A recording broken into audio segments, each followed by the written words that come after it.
조선 영조 시대에 왕을 몇 번이나 들이받고도 무사했던 사람이 있다고 합니다. 그 인물의 정체는 바로 박문수인데요. 박문수라고 하면 백성들을 돕는 정의로운 암행어사로 알고 있는 경우가 많지만 의외로 조선왕조실록에서는 박문수를 광패나 광인 등의 표현을 써서 미친놈이라고 묘사했습니다. 대체 왜 박문수가 미친놈으로 표현되었는지 한번 알아보죠. 박문수는 영조 때의 인물로 영조가 왕세제로 책봉됐을 때 세자를 교육하는 기관인 시강원의 관리로 임명되면서 영조와 인연을 맺게 됐습니다. 박문수는 당시 보통 관료들과는 달리 아주 특별한 개성과 성격을 갖고 있어 왕명조차 틀렸다고 거부한 일이 여러 번 있었죠. 영조조차 박문수의 고집을 꺾는데 실패하고 경의 고집은 정말 큰 병이다 라고 탄식할 정도였으며 어쩌다 박문수가 고집을 꺾으면 경도 고집을 꺾을 때가 있는가? 라고 영조가 놀랐다고 합니다. 그는 평소 말하는 태도에도 거침이 없었다고 하는데요. 하루는 수찬벼슬을 지내고 있는 한현모라는 인물이 영조에게 박문수 저자가 전하께서 총애하는 신하인 저희를 노예라고 불렀습니다. 통촉하여 주시옵소서라고 고하자 그 말을 들은 영조도 그건 좀 심한 말 같다며 박문수에게 이유를 물었죠. 이에 박문수는 제가 말을 거칠게 한 것은 사실이지만 거기에는 이유가 있습니다. 저들은 단지 신하라는 이유로 전하께서 무슨 일을 하든 말 한마디 못한 채 그저 입만 다물고 있으니 노예와 다를 게 무엇입니까? 라며 돌직구를 날렸다고 합니다. 박문수는 평소 왕과 독대를 자주 했으며 군신 관계를 떠나서 거의 친구처럼 지내는 사이였다고 하죠.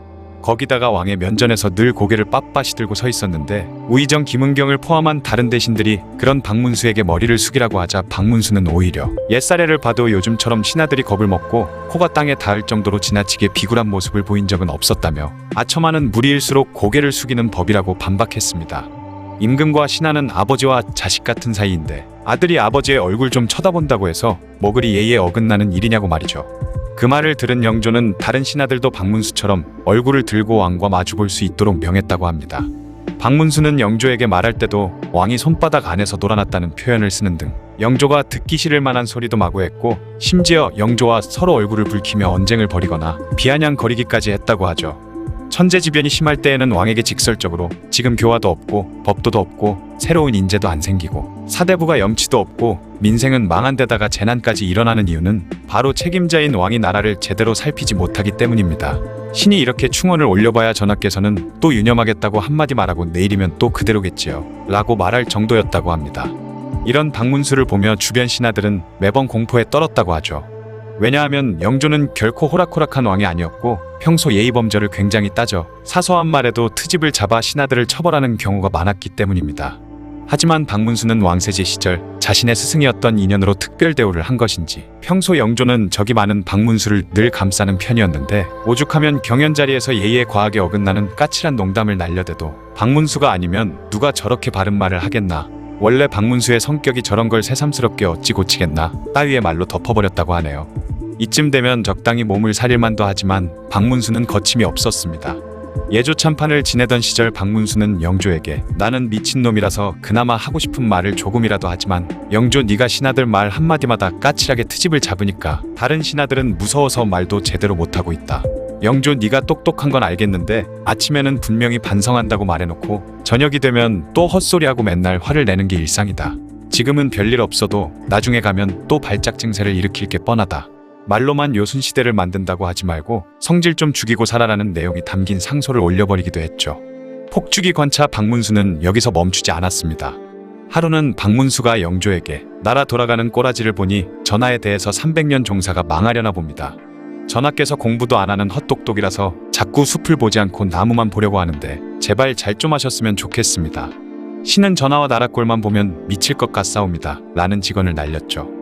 하지만 영조는 화를 내지 않고 사람들은 경이 거칠다고 말하지만 과인은 경이 강직한 거라고 믿을 뿐이요 라고 답해줬습니다.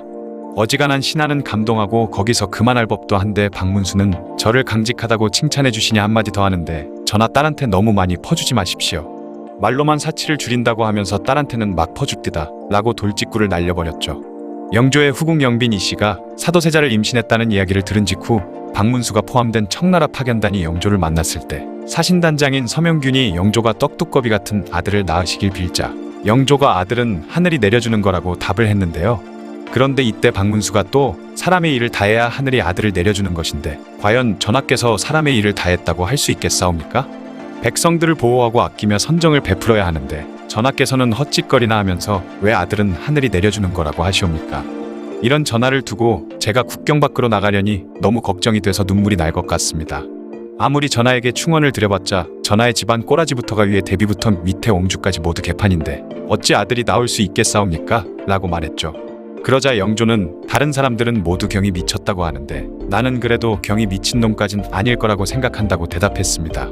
이런 광경을 수도 없이 본 다른 신하들이나 사대부들은 박문수가 성질이 급하고 채통이 없어서 스스로 화를 부른다고 했으며 심하게 비난할 때는 미쳤다고 표현할 정도였다고 하죠. 보통의 경우 신하가 영조 앞에서 말 한마디만 잘못해도 최소 유배를 갈 정도는 각오해야 했지만 영조는 박문수만은 늘 옹호하고 아꼈는데 이것이 박문수가 더 심한 팩트 폭격을 날리는 원동력이 되었다고 하네요. 박문수는 영조의 면전에서 제가 전하를 오랫동안 잘 모셨음에도 권력을 탐하지 않았기 때문에 벼슬이 조금도 오르지 않았습니다. 실로 기특한 일이 아닙니까? 라고 말하는데도 영조가 그의 말을 모두 받아줬을 정도라고 합니다. 박문수가 이런 특별 대우를 받은 것은 영조를 왕세제 시절부터 모셔왔던 인연도 있겠지만 기본적으로 그가 능력이 매우 뛰어난 신하였기 때문입니다. 박문수는 이인자의 난을 진압한 뒤에 민심을 잘 수습해서 민초들의 일기에 등장할 정도였고 영남 지역에 어사를 할 때는 각지의 탐관오리들을 모두 때려잡았으며 백성들을 구제하는 데 쓰이는 소금인 구황염을 구하기 위해 전국을 돌아다니면서 소금을 구워다 바쳤다고 하죠. 그리고 함경도 지방에 홍수가 났을 때는 왕의 명령이 내려오기도 전에 신속하게 쌀을 풀어 백성들을 구제했으며 예산을 절약하기 위해 탁치정례라는 책을 편찬해서 왕실의 지출을 투명하게 관리할 수 있는 기틀을 마련했습니다. 이렇게 일을 잘하니 영조 입장에서도 박문수를 좋아하지 않을 수가 없었던 것이죠. 1756년 박문수가 세상을 떠나자 영조는 그가 생전에 정승이 되지 못한 것을 안타까워하며 세상을 떠난 그날 바로 박문수에게 영의정을 추중했고 나의 마음을 아는 것은 오직 박문수뿐이며 박문수의 마음을 아는 사람은 오직 나뿐이다. 그가 언제나 나라를 위한 충성이 깊었음을 나는 알고 있다 라는 말을 남겼다고 합니다.